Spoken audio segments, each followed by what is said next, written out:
It's a blowout. 8th inning, 10-3. Bases are loaded for Verlander, who waits on a 3-0 pitch. He swings, and it's a high fly ball. Deep center field. It is gone. Home run. And a huge bat flip to celebrate. All right, Ben, start the show already. What is up, everyone? Welcome to another episode of Flippin Bats with your host, Ben Verlander. A great one today. An absolute stud is joining me. One of the guys in that rotation out for the Dodgers, Walker Buehler, is joining the show. But you guys know the deal. We start off with some storylines. Then we have our guest join us. Walker Buehler will be joining the show. This week in Ohtani news, as well as the voicemail questions, the hotline where you guys call in, ask me all sorts of questions, voice your displeasure, whatever it may be. And of course, the 6-tool player of the week. And also something else we've been doing. I've been reaching out to you guys via social media, on Twitter, asking some poll questions. So I have another one of those this week for you guys, where we talk about National League pitchers this week instead of American League. But let's get right into it with the storyline that I wanted to talk about this week. All these young hitters on the leaderboard for home runs in the league. This is what I want to talk about. The direction that Major League Baseball is going in. And I could not be more excited for it. Look at this leaderboard of home run guys in the major leagues leading the league in homers. You got Vladimir Guerrero Jr., Ronald Acuna Jr., Fernando Tatis Jr., Jesse Winker, Adolis Garcia, and Shohei Ohtani. I don't know if I could draw up a better list. Maybe Mike Trout, if he's not injured, being on this list. But other than that, this list is incredible. It is the future of the game. And I was talking about this the other day. Looking at this list, I get so excited for the state of baseball, for the future of baseball. All of these guys are so young, the majority of them under 25 years old. Ohtani, 26. Garcia, who I also want to talk about, is the oldest of the group at 28 years old. Let me talk about Adolis Garcia. You know how many home runs in his career he'd had before this year? 0. Not a single one. And he is on an absolute tear this year at 16 already to this point in the year. One of the coolest stories in all of baseball. Then we have Jesse Winker, who just joined this list, by the way, coming off of a 3-homer game this past weekend, which is what this list runs up through Sunday night. This was the leaderboard in all of baseball. So Jesse Winker got himself on that list, hitting 3 homers in the game for the second time this season. Let me give you a little stat. The last time that a left-handed hitter has had multiple 3-home run games in a season was 20 years ago. Barry Bonds. Anytime as a left-handed hitter, you're doing something in the same category as Barry Bonds, you're doing something right. So that's an incredible stat. He is the 6th player of all time, 6th left-handed hitter of all time to accomplish this feat. So pretty cool on his end. But look, I wanted to talk about these young guys, and that is the point of this segment, is talking about this list and the young guys that are on it. Vladimir Guerrero Jr., Ronald Acuna, Fernando Tatis, Ohtani.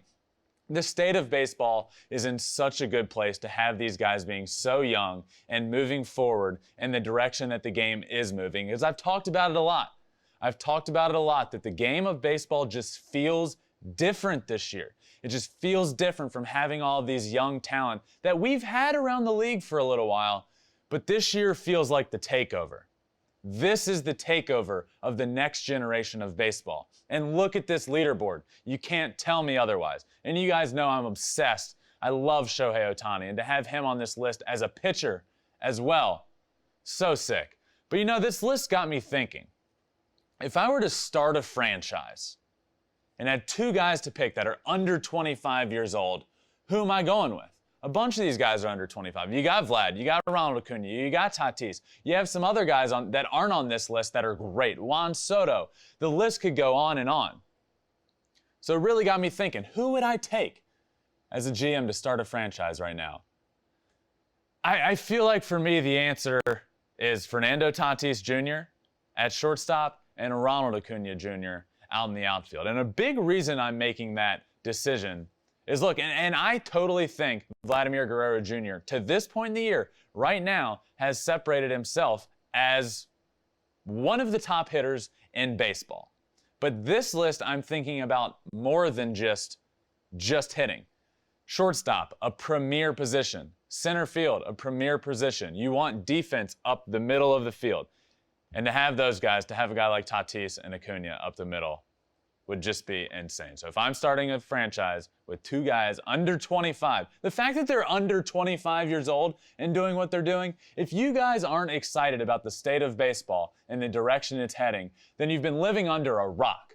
Baseball is in such a good position for the future, and we should all be so excited looking at this list and looking at who's on it and how old they are, because it sure as hell pumps me up. So let's get in to this week's guest. I wanted to invite him in, Walker Buehler, the starting pitcher for the Los Angeles Dodgers, an absolute stud, fresh off a World Series appearance last year and currently on a team that is, they're going to get back in the playoffs. This guy's a stud, so let me welcome in Walker Buehler. Walker, thanks so much for joining me, man. What's going on, man? How you doing? I'm great. So, not to put you on the spot, but right off the top, we got some trivia. And there's a leaderboard for this show, and, let's just see how you do. You got 60 seconds, all right? Yep. All right. Ready? Let's go. Who's your first MLB strikeout against? Charlie Blackmon. Yep. First MLB batter faced? Carlos Gonzalez. Ooh. First MLB home run allowed to? Mark Reynolds. First MLB win against? Philadelphia Phillies. Number of pitches you threw in your first MLB start? 78. 89. Jersey number for your debut? 64. Yep. Who relieved you in your first MLB start? Yimi Garcia. Ross Stripling. Where was your first away game? That I pitched in? Yeah. Ooh. Maybe Philly. San Fran. Who was San the opposing starting pitcher in your first start? I don't remember his name. I can see him. All right. It was against the Marlins. I don't know that one. That's it. That was Jarlin Garcia. Yeah, that's right. That's a tough one to remember. All right. With the Giants. Yes. Pretty good there. You were on a roll, and then you fell off, but fine. They got tougher. So Walker, you went to Vandy, and I was looking at the roster your freshman year, and we know so many of the same people. Connor Harrell, Kevin Zomek, Adam Ravenel, Tony Kemp, Mike Yastrzemski. I mean, just a great bunch of guys won. So I wanted to ask you a little bit about that team and what, Vanderbilt is such a dominant pitching program. I feel like it sets you up better once you get to pro ball because you were around a bunch of guys like that and were part of a rotation in college that was so good.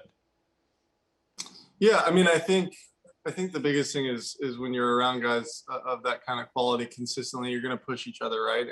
And in pro ball, that's kind of what happens. You're with a guy that is a prospect next year, and you want to pitch well. And being on a team like that in college, I think sets you up well to A, handle that, and B, learn how to still be a good teammate throughout that, I think. Yeah. So there's two guys there now at Vandy, Kumar Rocker, Jack Leiter. One, talk a little bit about those guys, but I'm going to put you on the spot and say, if you're a big league GM and have the first overall pick between those two guys, who are you going to go with? Oh no, they're both extremely talented. Obviously, they kind of profile a little bit differently, right? Kumar's a big physical guy, more of the two pitches, or now he's had the little cutter in between, so kind of three pitches with a changeup sometimes. But Leiter's kind of the typical, pitchability over stuff, but obviously he has big boy stuff as well. So, it's kind of interesting going back to when we were playing there. Reminds me a little bit of Carson Fulmer and myself, in that Carson was big with the breaking ball and the big heater, similar to Kumar, and I was kind of more of the pitchability guy. But I think Jack has better stuff than I did at that point for sure. So I'm gonna have to be a little biased and go with him. But obviously, I think whoever gets Kumar is going to be extremely happy as well. So I know what the relationship is like with your teammates in college. It's so, it's just different. You're like a family in college. And part of that family, your freshman year, was Mike Yastrzemski. And now you guys are in the same division and playing against each other. What is it like to face him on the field? And then, like, are you guys battling on the field and then going out to dinner later that night? Somewhat. If a schedule will allow it, I don't think that's something that we'd be opposed to. We tried to set it up and then kind of messed it up last time we were in San Francisco. But, guys that played at Vandy, we all seem to kind of keep in contact, especially when we're playing against each other. DP and I getting to play together now, and then they have a bunch of guys over there. So kind of interesting. It happens to be a team in our division, but we get to see them a lot. And I think that, the more you pitch against a guy, the less of a teammate they are. So I remember the first couple times I faced Yaz, there's a little bit of like hesitation or whatever. You don't feel like, if anybody, you don't want to hit that guy in the head, right? But as time kind of goes on, I think they get a couple of hits off you, and that stuff kind of goes away. So I talk about this a lot because one, it's the highest level I experienced. I never got to the major leagues, so I bring it back to the minor leagues a lot. And baseball is unique because it's really the only sport where everyone goes through it. Everyone goes through some sort of minor league system, and you pick up a ton of stories and a ton of memories along the way in the minor leagues. And what's something in your mind that sticks out to you from your minor league career? Some story that you have that'll stick with you forever. I do remember Springfield AA, where you're in the Texas League. I remember we were supposed to drive home. It was only like 3 hours back to Tulsa from there. So kind of nice travel that whole league, and a tornado started ripping through. So we ended up having to stay at a different hotel than we had stayed in, like 10 miles closer to Tulsa in Springfield, an extra night, then drive the next morning, play the next day. But the different reactions that you'll get out of guys at different points in the season when they're struggling or we're struggling. A lot of guys just wanted to roll right through and kind of take our chances, I think more jokingly than anything. But there were a few guys that were not afraid of that tornado at all. So then you get to the big leagues, and you've been here for a few years and having a successful career this far. And one thing you do and that everyone talks about is that you wear tight pants. But what I want to ask you about is Gavin Lux, who decided to, when you started to wear tight pants, when did you find this out? Were you like out there and you're like, wait, why is Gavin wearing tight pants? Like, what's his deal?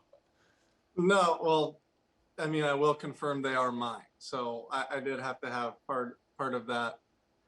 I had some input in that process. So Gavin obviously is a special talent, but was struggling a little bit in the beginning of the year. So I told him, listen, I wear these because they make me feel athletic. They make me feel big. So why don't you give them a go? Maybe it'll make you feel a little bit better out there. He tried them, didn't hate them, and then I think they kind of got left in his locker, and I guess he rocks them when I pitch. I didn't know that he was going to start doing that only on my start days or for sure on my start days. But we were just trying to give him a different look and kind of kickstart his hands and his head a little bit. So, no, it's worked out well for him. He's gotten hot and started playing really well for us. That's what I talk about a lot, man. Baseball is so mental, and at any time you can do anything to get your head off of what you're focusing on. You'll be just fine. So I know you get asked all the time about the tight pants, but one thing I want to ask you is, have you ever been asked at a worse time than in the NLCS after a loss somebody brings it up? Is that the worst that's ever happened? Yeah, I think the only time that, or the only way that could have been worse is if it was on a later round of the playoffs, maybe. But yeah, it was pretty tough. I know Michael pretty well, Duarte, and he likes to ask the little funky questions and stuff like that. But yeah, it just wasn't the time and wasn't the place for me. So you're now a part of the most dominant, ridiculous rotation in baseball. That involves you, Clayton Kershaw, Trevor Bauer, David Price is there, Dustin May, unfortunately, out now. But I want to ask you about each pitcher and something that you've learned from them. So, and I'll start with, the GOAT, one of the GOATs, Clayton Kershaw. What's one thing that you've learned from him that sticks with you? I think he's the guy that I would say has kind of taught me how to be a pro and go about dealing with the season and the ups and downs and things like that. Obviously, I don't know how publicized it is, but Kershaw's routine is something kind of to behold and a special thing in terms of how long he's done it and the time and investment that he puts into being what he is. So being able to watch that, I think is the biggest thing for me. And then you have sort of a different relationship with DP, David Price, because he's a Vandy guy and very vocal about Vandy and going back. So I'm sure you had met him before you guys are teammates. What's one thing from him that you've learned? Yeah, the biggest thing with DP is I finally got some backup, right? A lot of the guys are tired of hearing about, college, and Kirsch makes me refer to it as pre-pro ball. I'm only allowed to say college once a day. But now I've got DP there as some backup. So, outside of the on the field stuff and kind of watching him do his thing and deal with, the little injuries and things that he's had this year and how he's handled that, obviously has been, as good as somebody can handle stuff like that. But, having some backup has been the biggest thing for me. And then you have a new guy come over, fresh off a Cy Young award, that I don't know if you knew him well before he came over. What's one thing having him on the team this year that you've enjoyed?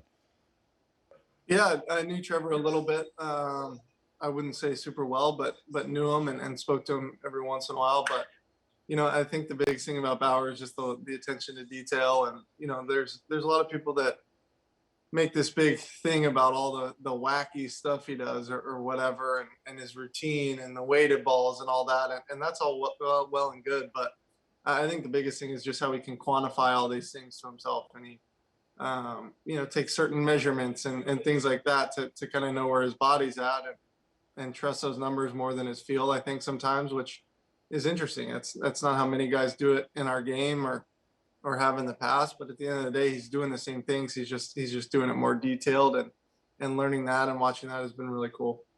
And growing up watching baseball and being a huge fan, I grew up and fell in love with baseball and watching Mark Pryor, and he's now your pitching coach. What has that experience been like? Because I'm sure growing up you got to watch him too.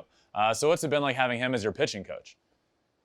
Yeah, there was kind of that aura still when you first meet him, right? He's still Mark Pryor, maybe the biggest prospect that ever was, and did some unbelievable things in the major leagues as a player. So to have that kind of experience and things like that has been awesome, having him with us and him kind of learning and growing with us as well, right? It's his first big league pitching coach job, and to be handed the staff that we have and the guys that he's been able to help develop with Julio and Dustin and Gonsolin and some of our younger guys and myself, truly. So, and then to also have Clayton Kershaw and Rich Hill and Hyun-Jin Ryu and guys that he didn't have to do a whole lot with, I think has been a perfect storm and super beneficial for all of us. So you got to pitch in a World Series against the Rays recently, and you obviously an incredible series. And one game that sticks out in everybody's mind is the game that Blake Snell got pulled. You guys come back, you guys win. That's the series. And I heard you say about it before in an interview that sometimes to a fault, when a coach comes out to get you, you'll give some brushback and you'll kind of give them a little bit of an argument. Is there one time that sticks out to you that maybe you went a little too far, or is there like one thing that really sticks out that you've done in the past? I don't know. They do a pretty good job of kind of sitting me down and making sure I kind of know my place and whatnot. But they'll let me get a little emotional and then say, hey, like, you're still coming out of the game. But no, that was an interesting thing that, the way that they handle their pitching and things like that. Obviously, I don't want to get too deep into it. It's kind of gone gone now, but they had so much success in how they operate, and a lot of people want to criticize them for doing something like that after the fact, or after we score a couple runs, but that's how they got where they were, and we like to think that we played well and we're able to win. So then this year, you guys have one of the best rosters in the history of this game to start the year. And obviously, you guys go through some injuries. Cody's back now. Dustin May's out for the year, but still one of the best rosters of all time. And then some news comes out a few weeks ago that one of the greatest players in the history of the game, Albert Pujols, is going to be joining the Los Angeles Dodgers. Were you guys in the locker room as surprised as the rest of the world that he was coming to your team? I don't want to say super surprised. Obviously, we trust our front office to kind of go and get guys and plug them in when we need to. And with the injuries that we had, we needed kind of that, stabilizing kind of force, and we were playing poorly. And, I think his kind of aura and energy coming over, and, Albert's an awesome guy to have in the clubhouse. Just the way that he kind of moves and operates and communicates has been awesome. And, the guy's been in a lot of clubhouses for a long time. So, we started winning some games after we got him and Yoshi, and we've enjoyed having both of them around. I'll tell you the way Albert moves. Slowly, a little slowly. Is there, so when he comes over, obviously one of the greatest of all time, but with a locker room that he doesn't really know, and it happens in the middle of the season. So is there something like when he gets there that he sits you guys down and talks to you in the locker room? No, we got pretty fortunate. Our third base coach, Dino Ebel, had been with the Angels for a long time and knew Albert really well. Obviously some of our older guys have played against him a lot and know him, kind of from on the field stuff. But one of our infield coaches, coordinators, Jose Vizcaino, knows him really well. So I think he had some familiarity with some of our guys, maybe less so with our players, but with our coaches for sure. And I think it made it probably a little bit easier for him to settle in. And I think him not having to leave his house and drive up from Orange County to LA every day is a little bit different than having him live in some apartment somewhere across the country. So I think it was kind of a best case scenario for him and for us. You have achieved a feat that not a lot of people do, and it's winning a College World Series and a Major League World Series. And we talked about it a little at the beginning, how it's kind of a different culture in college. So what was what was it like winning at both levels? Like people can't relate to winning a college. Really, people can't relate to either, but a lot of people can't relate to winning both. So talk to me about winning a College World Series and the difference in winning a Major League World Series. Yeah, I mean, obviously there's some similarities, right? You've got to have good players, and your good players have to play well at the right times and kind of step up. And, I think all of that kind of starts from within a clubhouse and creating a culture. And at Vanderbilt, that's a huge thing. Super emphasized, super talked about our culture and the way we want to handle ourselves and treat each other, treat people on the street, right? And in pro ball, there's probably less of that, but I think in LA and in this clubhouse, that's a big thing, especially when you're led by somebody like Kirsch and Doc for that matter. So, we create this culture and try and stick to that, and everyone has a role and knows what they do. And at the end of the day, ended up playing really well at the right times and kind of battling back from the 3-1 in Atlanta and then getting it done against Tampa. So, I think the culture and the atmosphere inside that clubhouse is a huge part of both of those, but certainly different when one's in college and it is what it is, and you've got guys that are never going to play again, and then you do it in the major leagues and you're the world champions is kind of a different thing. So both obviously extremely special and something that I'll never forget. Which dog pile was better after the last out? Oh, we did. In the COVID times, we didn't really. Yeah, I know you didn't. I was wondering about that. I mean, obviously, you get the last out of the World Series. It's awesome, but it's kind of like, can we celebrate this? And I am sad that we didn't get to, but part of me is extremely happy. The Dogpiles, I think I've been a part of 2 or 3, are some of the scariest things that you'll ever go through. If you get in the wrong spot in that dog pile, man, it's one of the worst. So we've talked about the rotation that you're a part of now.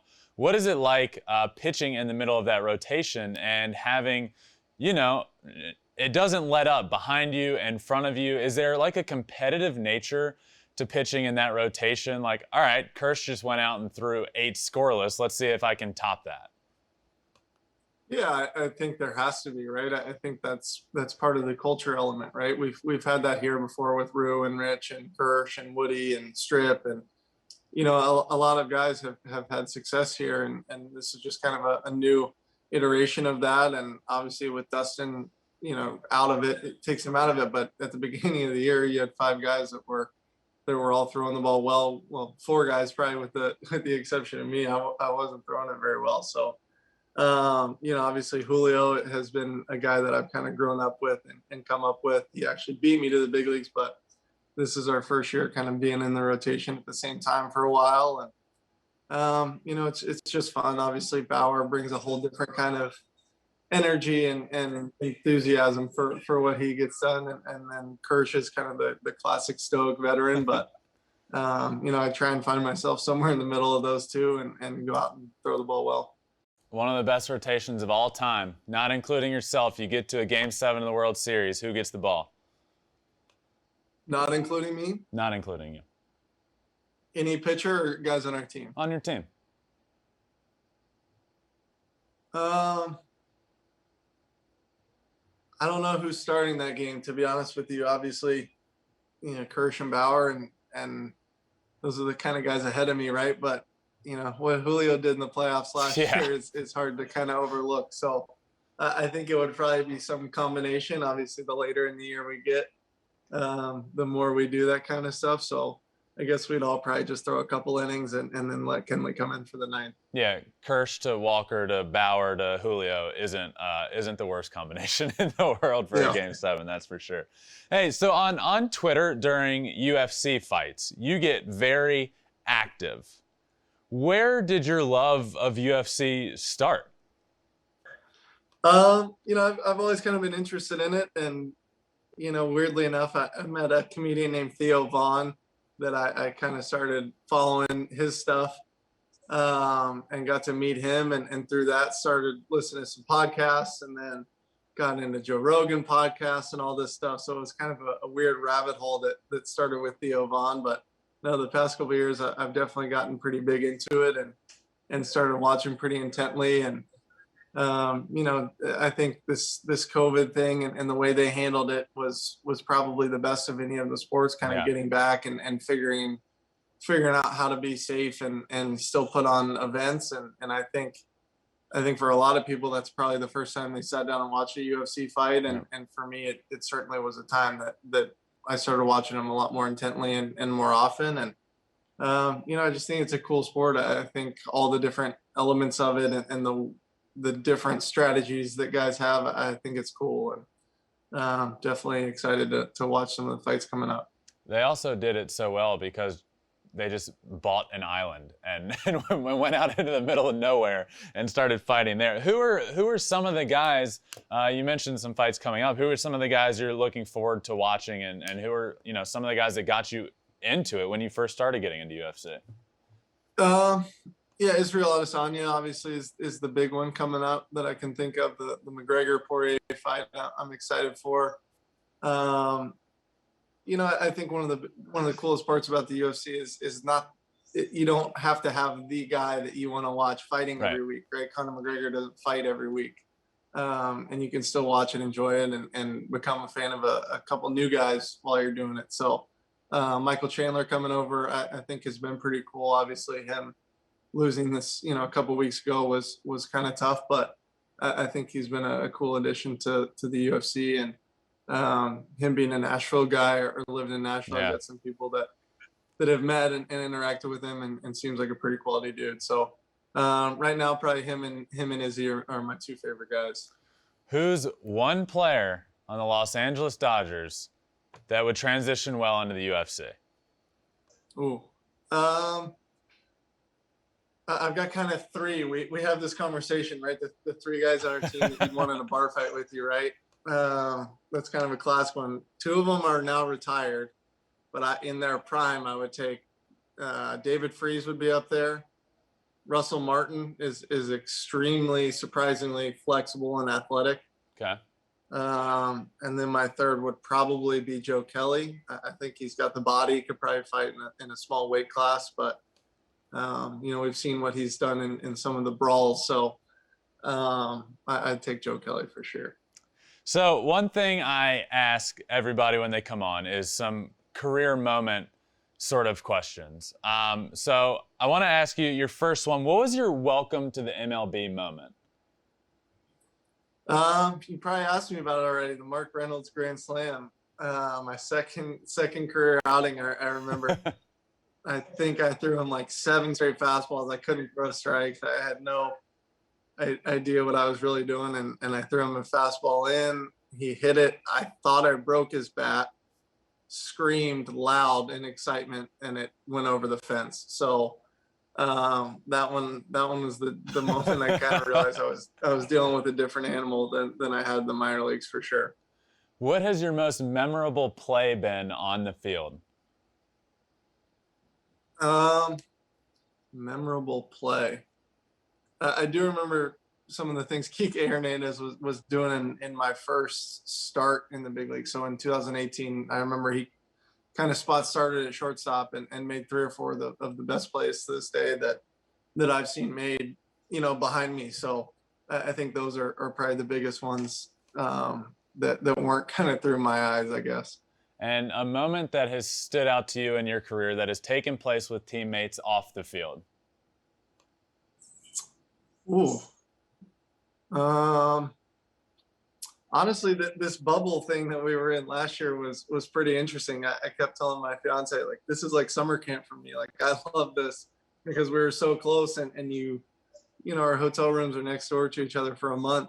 Everybody's wives and girlfriends and whatnot are there, and kids. So the bubble situation in Texas was obviously a challenge in a few ways, but one of the more memorable things that I think I'll ever go through. Hopefully we never have to do it again, but it was pretty cool. What would you guys do? Is a lot of video games played in the bubble? Like, what do you do in the bubble? Yeah, there was a lot of video games. We were actually on the green of a golf hole down there in Dallas, and they wouldn't let us play golf, but we would kind of stand and chip and make one guy run out there, grab a couple of the balls and bring them back. But no, it's cool to wake up, walk outside. You've got 6 or 8 of your teammates out there eating breakfast and sit and hang out and chip a few golf balls and then go and try and win a playoff game. So that was a good time. And obviously we kind of thrived in that situation. And no, I enjoyed it. All right, before I let you go, Joe Kelly, you got as your fighter that would transition best into the UFC. Over on the Astros, Carlos Correa hosts a MMA UFC sort of podcast. Who you got? Those guys love each other. Who you got? Joe Kelly, Carlos Correa head-to-head in a UFC battle. I don't know. Size is a big deal, but I'm not going to not go with my guy. So I still think Joe Kelly, he's taking on bigger guys. He's taking on, what was the guy's name? Tyler Austin back in the day. Yeah. So Joe Kelly Fight Club is alive and well. Walker, thanks so much for joining me, man. I really appreciate it. Good luck the rest of the way, and come back on whenever. I'd love to have you back. Absolutely, man. Thank you. Of course. See ya. All right. Thanks again to Walker for joining me. What a great guest. Let's get right into the hotline, baby. My favorite part of this show where you guys get to be a part of it. So again, make sure you are calling that number 213-537-9339 to get in your questions. And let's start with the first one. Rick, hit me. Hi, this is Emily. I just saw that Team USA qualified for the Olympics. Are we the favorites to win? And what are your thoughts on the roster?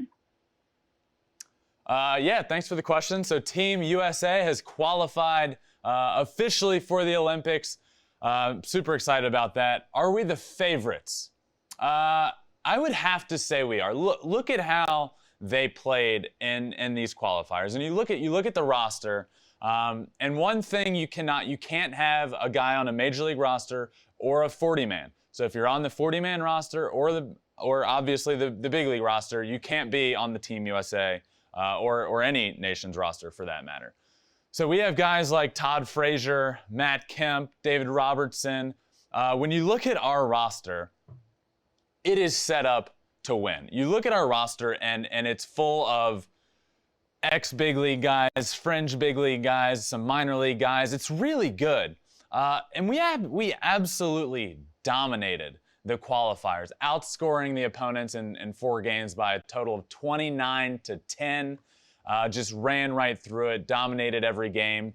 So I have to believe this Team USA is going to be the favorites heading into the Olympics. And look, that's not, I would say that's a rarity to some extent. And you would think that we would dominate the Olympics, but first off, baseball's back in the Olympics for the first time in a while. It's in Japan, where obviously they have a huge baseball audience. So I'm really excited it's going to be back for the Japan Olympics. But baseball hasn't been in the Olympics in a while. And when it was, Cuba was dominating.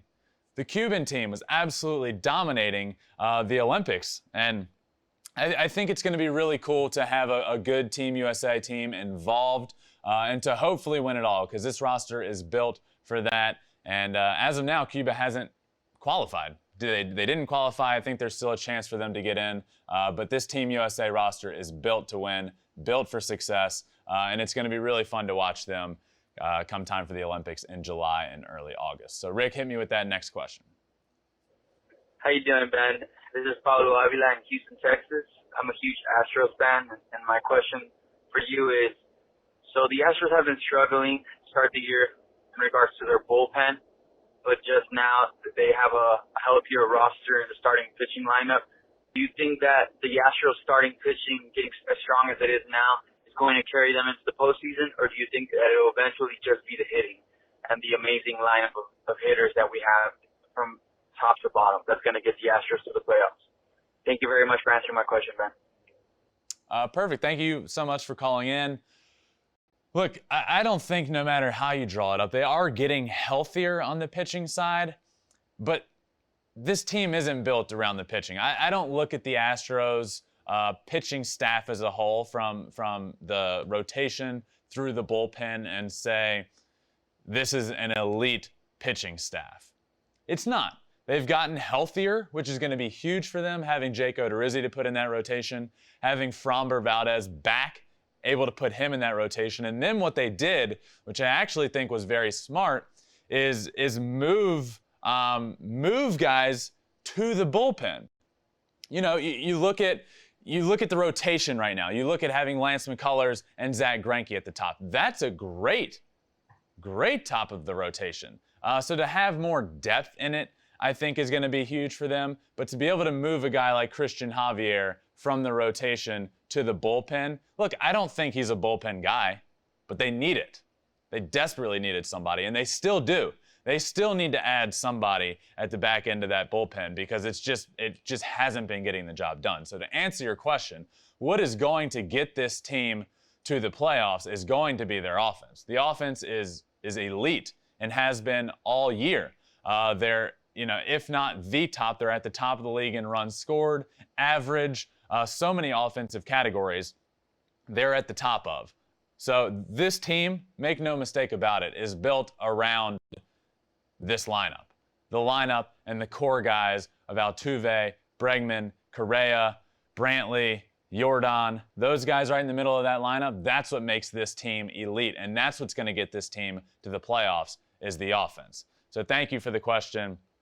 Thank both of you guys for the questions. I love this segment. I love having you guys call in and just shoot me whatever you want, really. So make sure you're doing that weekly at 213-537-9339. Voicing your displeasure with your team, asking me any questions you want. I always really appreciate it. But now it's time to get into another segment that I absolutely love. And you guys know by now that I absolutely love this guy. My mom called me last week and asked if I had a man crush on Shohei Ohtani, and the answer is yes. So let's get into this week in Shohei Ohtani news. Look, the guy did it again. He went out and pitched this week, struck out 10 guys. against the Seattle Mariners. So let me explain this to you. The guy's going out and hitting every single day at this point in the year, which is awesome to see. But every fifth day, maybe every fifth or sixth day, he's going out there on the mound and giving the Angels quite the performance. And this week, he goes out against the Seattle Mariners and punches out 10 guys. I mean, the stuff this guy is featuring right now, and we saw a little bit of a dip in velocity from him the start before, which worried me a little bit. Anytime you see a big dip in velocity, especially from a guy like Ohtani, who you just automatically worry about with injuries, I get concerned. He goes back out this week and dominates. Velocity's back up a good bit. But look, this splitter he's throwing, and this is the result of so many of these strikeouts, right, that we're seeing from him. The splitter is disgusting. This guy is an animal, and to watch what he's doing on the mound in itself is cool. But you know what this guy did the next day? He went out.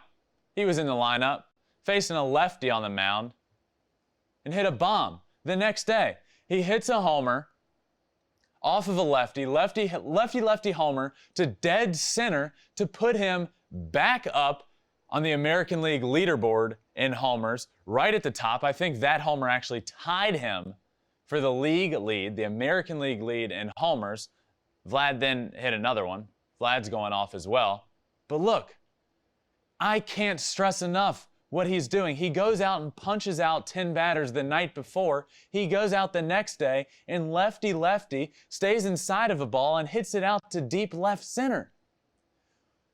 How are we not all obsessed with this guy? I am. I'll tell you that much. It's absolutely incredible. And to see him on that list of league leaders in homers, and to also see him going out and punching out 10 guys on a night in and night out basis, not the first time he's done that this year.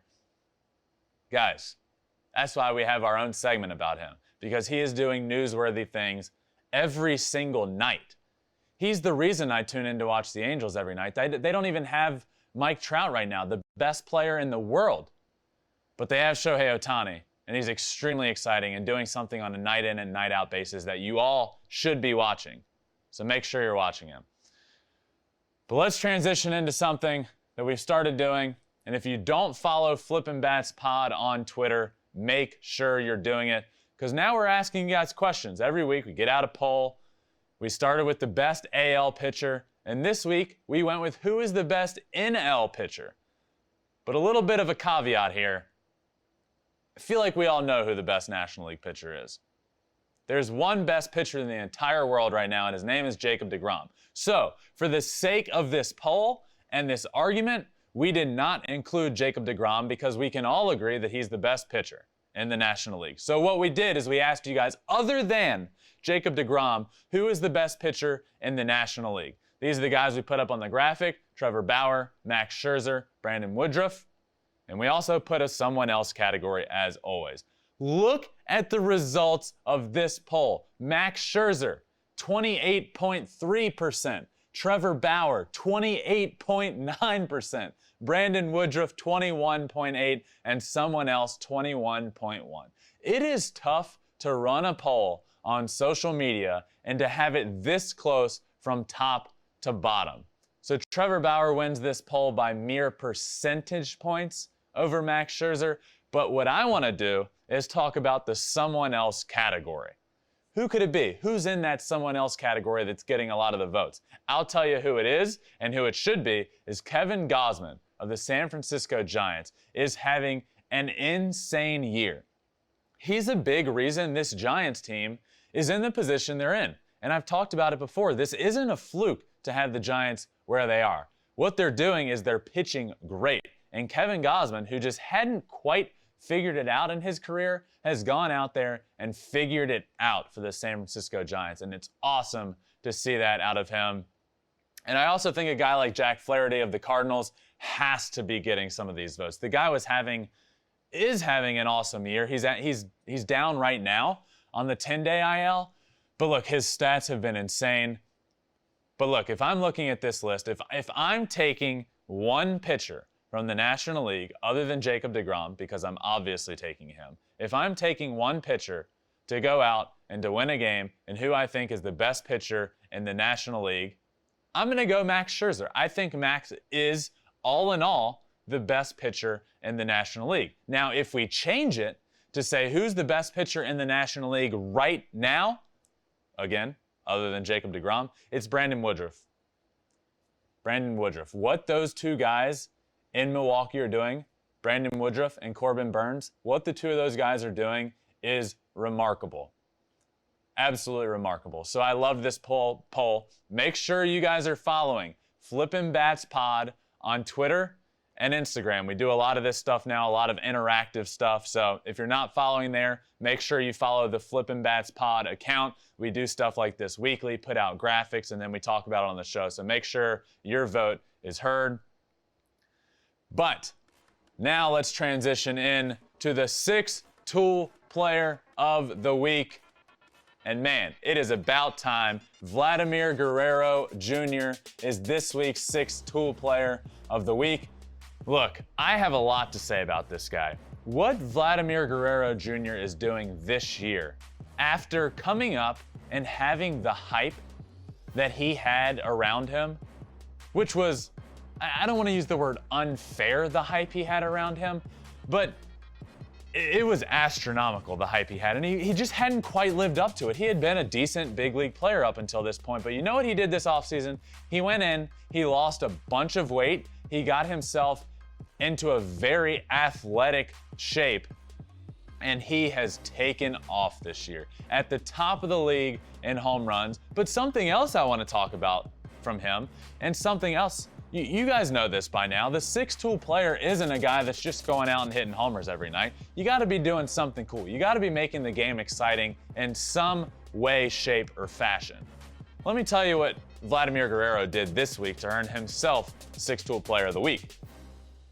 He hit a triple, the 5th triple of his career. He dives into third base. He gets up, he does this cool smile and thumbs up. You don't think of Vladimir Guerrero Jr. and think of triples, but he had one this week, and it was awesome. And also, what he did this week, he beat out an infield single, all right? So Vladimir Guerrero, you don't think of speed, really. He had a triple, he beats out an infield single, and he was running 29.1 feet per second down the line.